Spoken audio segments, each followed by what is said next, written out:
هل اللبن البودرة مفيد لأولادي ولا لأ؟ هل اللبن البودرة مضر ولا لأ؟ تعالوا النهاردة نتكلم في سلسلة حلقاتنا عن الألبان وعن منتجات الألبان. تعالوا النهاردة نكمل حكايتنا كمان مع اللبن البودرة.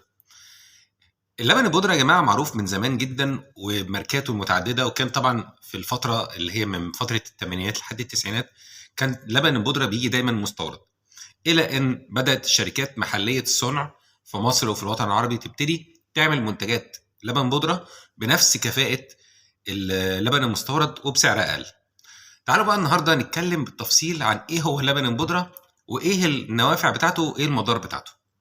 أول حاجة، اللبن البودرة هو لبن فريش عادي تم تبخير جميع السوائل اللي فيه إلى أن وصل لمرحلة البودر، إن هو يبقى فيه بس المواد الصلبة فقط، زي الدهون بتاعته وزي الحاجات الصلبة اللي فيه.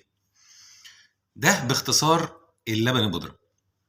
اللبن البودرة يا جماعة عشان يدوب تاني في المية بيتحط له نوع من المكونات اسمه ليستين الصويا أو الليستين، وده مشتق من نبات الفول الصويا من السيقان بتاعته. ده بيكون مانع للتكتل، يعني انت لما بتحط اللبن بتحط ميه على اللبن وبتقلب فاللبن يدوب ما يحصلش تكتل. لو حسيت ان في تكتل يبقى الماده دي مش موجوده او مش او موجوده بشكل ايه مش كويس او مش بالنسبه بتاعته. اول حاجه يا جماعه لازم نعرفها عن اللبن البودره عشان الغش اللي بيحصل فيه. اللبن البودره في دلوقتي منه بيتباع في السوبر ماركت او عند البقالين، بيتباع سايب، بيتلاقوا شكاير كبيره كده او علب كبيره وبيتباع بالنص كيلو والكيلو كده. لازم يا جماعه نمسك اللبن البودره بايدينا ونشوف الملمس بتاعه. اللبن البودره بيكون ناعم بس فيه خشونه شويه. لو لقيته فيه حبيبات كبيره او خشن اكتر من لازم او ناعم اكتر من لازم يبقى ده واخد نشا وواخد بطاطس، اكنك بتشرب بالظبط نشا وبطاطس. ده طبعا عياذا بالله الناس اللي هي بتغش في الحاجات الايه الغذائيه. الناس اللي بتتبع حميه او بتتبع الدايت يخلوا بالهم من اللبن البودره لان نسبه الدهون فيه بتبقى عاليه جدا.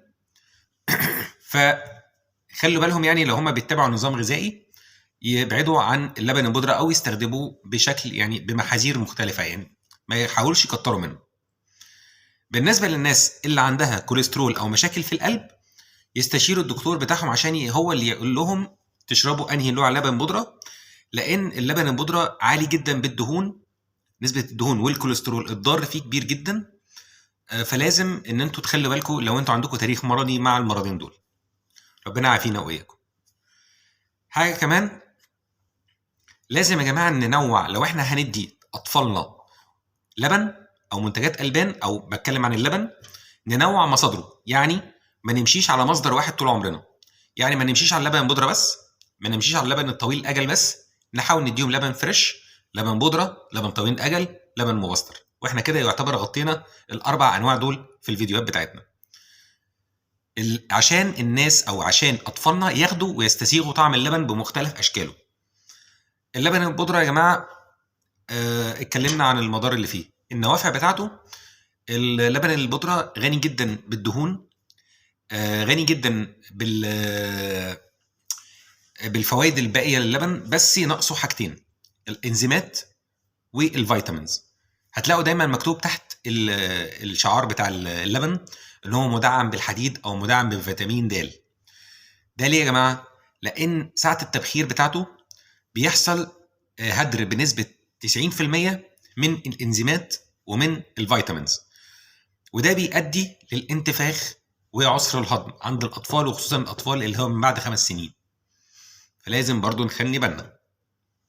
اللبن البودرة هل ليه منافع؟ هو ليه منافع، اللي هو غني جدا بالبروتين وغني جدا بالدهون، فهو برضو مش مضر لدرجة اللي هو يعني الحاجة المضرة جدا، يعني هو ليه محاذير. فعشان كده دايما بنقول مفيش لبن بودرة بس، مفيش لبن فريش بس، مفيش لبن مبستر بس، لازم ننوع عشان ما يحصلش عندنا اي مضاعفات على المدى الطويل. اتمنى لكم كل الصحة يا جماعة، وبعد اذنكم يا ريت ننشر الفيديوهات وما يكونش فيه متابعه صامته، عشان يعني المتابعه الصامته بتموت المحتوى الهادف، عشان اليوتيوب يقترح فيديوهاتنا وننشر الفايده للناس كلها. اشوفكم دايما على خير. كان معاكم احمد محمود، مع السلامه.